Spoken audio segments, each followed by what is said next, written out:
বেশ তো বাবা, তুমি থাকো না, কে বারণ করেছে? বাবা আপনিও থাকুন না। না রে মা, আমাকে বেরোতেই হবে। বলছি বেয়াই মশাই, আপনি থাকুন, আমি আসি।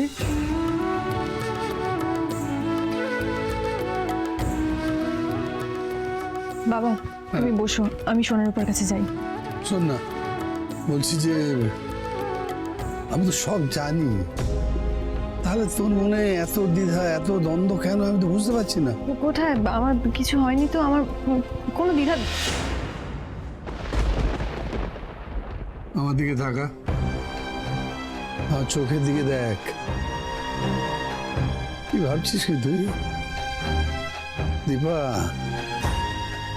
আমি তোর বাবা, তোর মাও।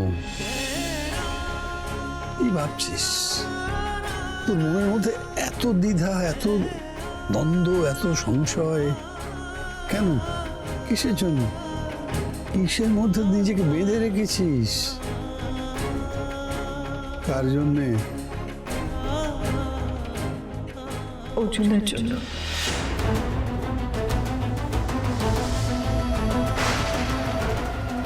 মানে?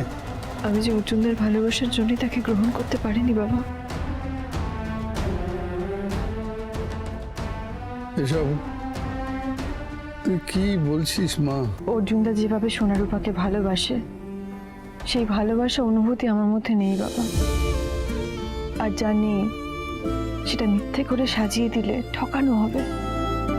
আর তুমি তো তোমার মেয়েকে খুব ভালো করে জানো, সে জেনে বুঝে কাউকে ঠকাবে না। সেটা সব জেনে বুঝে। জেনেই ঠকতে চায়, তাকে কি বলবে? কিন্তু তাই বলে আমি জেনে বুঝে তাকে কেন ঠকতে দেব? সে বন্ধুত্বের হাত বাড়িয়ে এতদিন ধরে আমাদেরকে আগলে রেখেছে, এখনো রাখছে। তাকে কি বলবো আমি? তাকে আমি অনেকবার বলেছি এর আগে যে এই সব কিছু থেকে তুমি দূরে থাকো, কিন্তু হ্যাঁ হ্যাঁ, বুঝতে পেরেছি। হ্যাঁ, বুঝতে পেরেছি। তো তোর ওই মনের ভেতরে না একটা দোটানা কাজ করছে। হ্যাঁ, আমি আমার কাছে খুব পরিষ্কার বাবা। এতদিনে একটা কথা আমি হলফ করে বলতে পারি বাবা, আমি তার থেকে মুক্তি পেয়েছি। হ্যাঁ বাবা, এতদিনের অভ্যেস, ডাক্তারবাবুর জন্য চিন্তা করা, ওনার মঙ্গল কামনা করে পুজো দেওয়া, এই সব কিছু থেকে রেহাই পেয়েছে। আমার মেয়ে দীপা জীবনে কোনোদিনও কোনো পরীক্ষায় ফার্স্ট ছাড়া সেকেন্ড হয়।